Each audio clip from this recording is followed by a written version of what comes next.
Hello बच्चों, welcome back to my channel. आज मैं आप लोग के लिए लेकर आई हूँ माता का अंचल कई क्वेश्चन आंसर। तो मैं आप लोगों को समझाते हुए चलती हूँ जिससे कि आप लोगों को ये क्वेश्चन आंसर साथ ही साथ जब आप वीडियो देखें तो आपको याद होता जाए कि इसको दोबारा से आपको पढ़ना ना पड़े और आपको सारे क्वेश्चन के आंसर समझ में आ जाए और आपको याद हो जाए। तो चलिए शुरू करते हैं। पहला क्वेश्चन हमारा है माता के अंचल का। प्रस्तुत पाठ के आधार पर यह कहा जा सकता है कि बच्चे का अपने पिता से अधिक जुड़ाव था। फिर भी विपदा के समय वह पिता के पास न जाकर माँ की शरण लेता है। आपकी समझ से इसकी क्या वजह हो सकती है? तो सीधी साफ बात है, अगर आप इसका क्वेश्चन का आंसर इसमें न भी पढ़े तो भी आपको पता होगा कि क्या होता है कि जब हमें कभी भी दर्द होता है तो हमारे मुंह से माता का ही मतलब निकलता है कि अरे अरे यार मम्मी लग गई, या मतलब हे माँ, इस टाइप से आवाज़ में आती है। तो ऐसा क्यों होता है? तो माता से बच्चे का रिश्ता ममता पर आधारित होता है, जबकि पिता से स्नेह पर आधारित होता है। किस पर आधारित होता है? स्नेह पर, और माँ से ममता पर। तो बच्चे को विपदा के समय अत्यधिक ममता और स्नेह की आवश्यकता होती है। तो इसलिए क्या होता है, भोलानाथ का जब का अपने पिता से अपार स्नेह था, पर जब वह उस पर विपदा आई तो उसे जो शांति और प्रेम की छाया अपनी माँ की गोद में जाकर मिली, वह शायद उसे पिता से प्राप्त नहीं हो पाती। इसीलिए उसने क्या किया, जब उसको चोट लगी तो वो माँ के पास गया। तो माँ के आंचल में बच्चा स्वयं को सुरक्षित महसूस करता है। इसी वजह से वो पिता के पास न जाके, हालांकि उसके पिता से उसका प्रेम बहुत ज़्यादा था, पर वो पिता के पास न जाके अपनी माता के पास जाता है। तो इस तरीके से इसका आंसर हो जाएगा। इसमें बहुत ज़्यादा ऐसा कुछ कठिन नहीं है। इसी प्रकार हमारा दूसरा क्वेश्चन है, आपके विचार से भोलानाथ अपने साथियों को देखकर सिसकना क्यों भूल जाता है? तो क्षण में रोना, क्षण में हंसना बच्चों का स्वभाव होता है। मतलब हंसते हैं, कभी कभी तो रोते रोते ही अगर उनको हंसाया जाए तो वो हंसने भी लगते हैं। तो इस तरीके का बच्चों का स्वभाव होता है। तो तुरंत रोना, तुरंत हंसना, इस टाइप का। तो भोलानाथ भी बच्चे की स्वाभाविक आदत के अनुसार अपनी उम्र के बच्चों के साथ खेलने में रुचि लेता था। हर बच्चा खेलना पसंद करता है अपनी उम्र के बच्चों के साथ। तो उसे अपनी मित्र मंडली के साथ तरह तरह की क्रीड़ा करना, मतलब तरह तरह से खेलना, खिलौनों के साथ या फिर कुछ भी खेलना अच्छा लगता है। वे उसके हर खेल व हुड़दंग में साथी हैं। तो वो जो बच्चे हैं वो उसके हर खेल में, चाहे कह लो मस्ती में, उसके साथ ही रहते हैं। इसी वजह से क्या होता है, अपने मित्रों को मज़ा करते देख वह स्वयं को रोक नहीं पाता है। जब उसके दोस्त खेलते हैं या मज़े करते हैं तो वो अपने आप को रोक नहीं पाता है। इसीलिए रोना भूलकर वह दोबारा अपने मित्र मंडली में खेल का मजा उठाने लगता है। और इसी मग्नावस्था में, मतलब वो मग्न हो जाता है खेलने में, वो सब चीज़ों को भूल जाता है। तो वह क्या करता है, सिसकना भी भूल जाता है। खेलने के चक्कर में तो बच्चे आजकल खाना भूल जाते हैं, तो ये तो सिर्फ सिसकना है। तो नेक्स्ट क्वेश्चन हमारा है, आपने देखा होगा कि भोलानाथ और उसके साथी जब तब खेलते खाते समय किसी न किसी प्रकार की तुकबंदी करते हैं।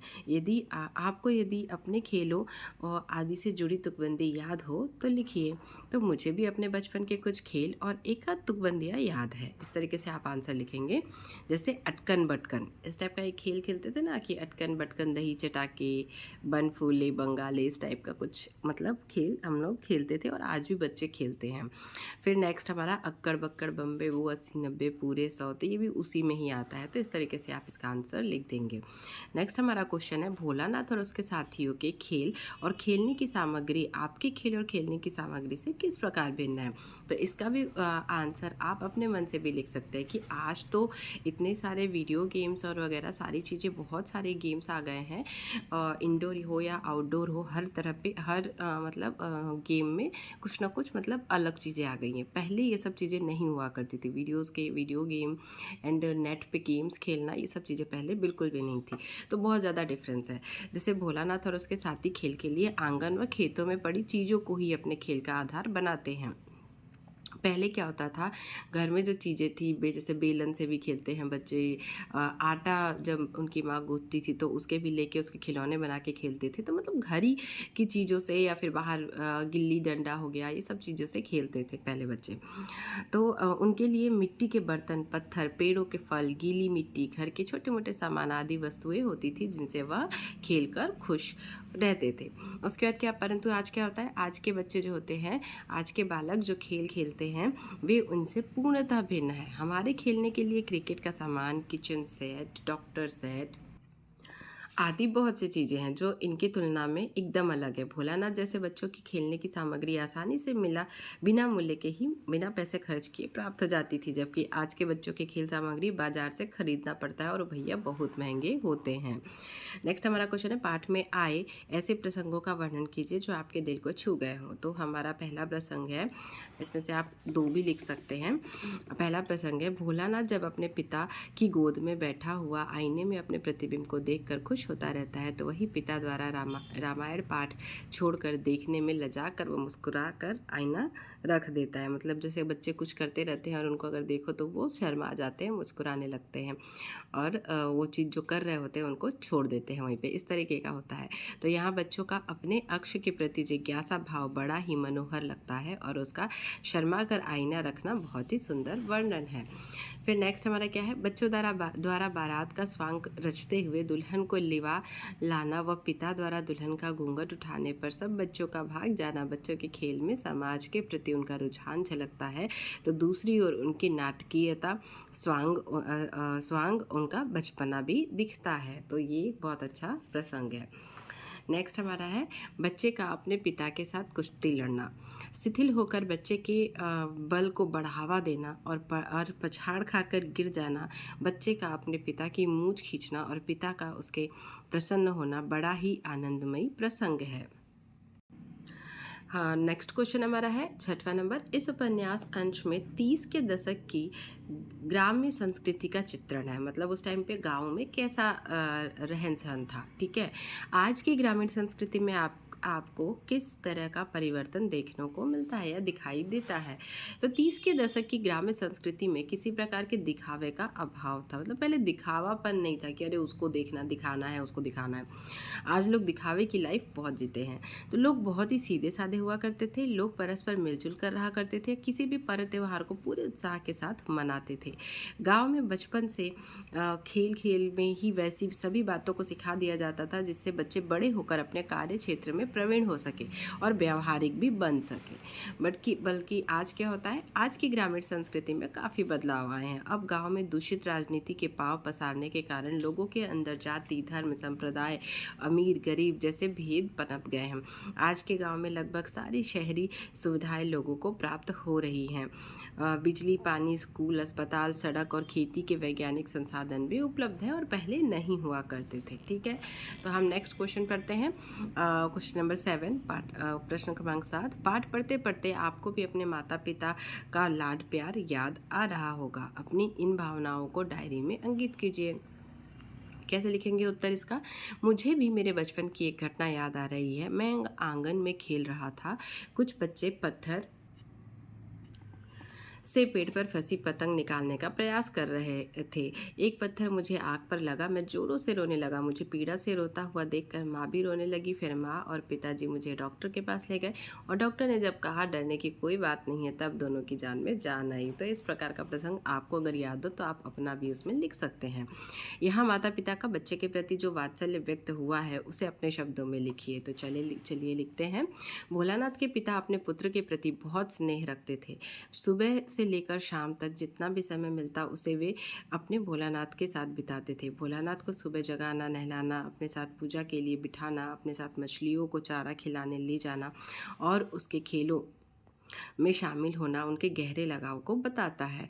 भोलानाथ की माता वात्सल्य व ममत्व से भरपूर माता हैं। भोलानाथ को भोजन कराने के लिए उनका भिन्न भिन्न तरह से स्वांग रचना एक स्नेही माता की ओर संकेत करता है जो अपने पुत्र के भोजन को लेकर चिंतित है।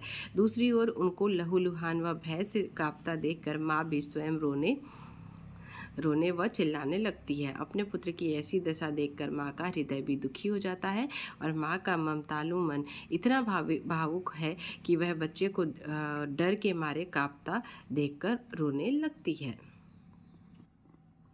उसकी ममता पाठक को बहुत ज़्यादा प्रभावित करती है। नेक्स्ट हमारा क्वेश्चन है, माता के अंचल शीर्षक की उपयुक्तता बताते हुए कोई अन्य शीर्षक सुझाइए। लेखक ने इस कहानी का नाम माँ का अंचल आंचल उपयुक्त रखा है। इस कहानी में माँ के अंचल की सार्थकता को समझाने का प्रयास किया गया है। भोलानाथ को माता व पिता दोनों से बहुत प्रेम मिला है। उसका दिन पिता की छत्रछाया में ही शुरू होता है। पिता उसकी हर क्रीड़ा में सदैव साथ रहते हैं, विपदा होने पर उसकी रक्षा करते हैं, परंतु जब वह सांप को देखकर डर जाता है तो वह पिता की छत्रछाया के स्थान पर माता की गोद में छिपकर ही प्रेम व शांति का अनुभव करता है। माता उसके भय से भयभीत है, उसके दुख से दुखी है, उसके आंसू से खिन्न है। वह अपने पुत्र की पीड़ा को देखकर अपनी सुध बुध खो देती है। वह बस इसी प्रयास में है कि वह अपने पुत्र की पीड़ा को समाप्त कर सके। माँ का यही प्रयास उसके बच्चे को आत्मीय सुख व प्रेम का अनुभव कराता है। इसके लिए एक उपयुक्त शीर्षक और हो सकता है माँ की ममता, क्योंकि कहानी में माँ का स्नेह ही प्रधान है। नेक्स्ट हमारा क्वेश्चन है, बच्चे माता पिता के प्रति अपने प्रेम को कैसे अभिव्यक्त करते हैं। तो बच्चे माता पिता के प्रति अपने प्रेम की अभिव्यक्ति कई तरीके से करते हैं, जैसे माता पिता की गोद में बैठकर या पीठ पर सवार होकर माता पिता के साथ विभिन्न प्रकार की बातें करके अपना प्यार व्यक्त करते हैं। वे अपने माता पिता से रो रो कर या जिद करके कुछ मांगते हैं, फिर बाद में अपना प्रेम अलग अलग तरीके से प्रकाशित करते हैं। माता पिता को कहानी सुनाने या कहीं घुमाने ले जाने की या अपने साथ खेलने को कहकर माता पिता को अपने दोस्तों के बारे में बताकर या किसी रिश्तेदार के बारे में पूछकर भी वो अपना प्यार माता पिता के प्रति व्यक्त करते हैं। नेक्स्ट हमारा है, इस पार्ट में बच्चों की जो दुनिया रची गई है वो आपके बचपन की दुनिया से किस तरह भिन्न है। तो यह कहानी उस समय की कहानी प्रस्तुत करती है जब बच्चों के पास खेलने के लिए अत्यधिक साधन नहीं होते थे। वे लोग अपने खेल प्रकृति से ही प्राप्त करते थे और उसी प्रकृति के साथ खेलते थे। उनके लिए मिट्टी, खेत, पानी, पेड़, मिट्टी के बर्तन आदि साधन थे। परंतु आज के बच्चों की दुनिया इन सबसे भिन्न है। आज के बच्चे टीवी, कंप्यूटर आदि में ही अपना समय व्यतीत करते हैं या फिर क्रिकेट, बैडमिंटन, चॉकलेट आदि में ही अपना बचपन बिता देते हैं। उसके बाद हमारे अगले क्वेश्चन में है कि फणीश्वर नाथ रेणु और नागार्जुन की आंचलिक रचनाओं को पढ़िए या फिर बताइए। तो फणीश्वर नाथ रेणु का उपन्यास मैला आंचल एक पठनीय है, मतलब उसको पढ़ा जा सकता है, और नागार्जुन का उपन्यास बलचन्मा आंचलिक है। तो ये एक आंचलिक है जिसे भी आप पढ़ सकते हैं। तो इस तरीके से हमारा पूरा क्वेश्चन आंसर कंप्लीट होता है। आई थिंक हाँ, मैंने पूरा कवर कर लिया है। और इसी के साथ अगर आप लोगों को क्वेश्चन आंसर समझ में आया हो, पार्ट समझ में आया हो, तो आप मुझे और मतलब तो लाइक कीजिएगा वीडियो को। और अगर कहीं डाउट हो तो आप मुझे कमेंट कर सकते हैं। इससे रिलेटेड या इसके अगले पार्ट का बाकी जो क्वेश्चन आंसर है वो मैं अगली वीडियो में आप लोगों को प्रोवाइड करा दूँगी। सो वीडियो पसंद आई हो तो लाइक कीजिएगा, ज़्यादा से ज़्यादा दोस्तों के साथ शेयर करना ना भूलिएगा। चलिए, thank you, thanks for watching.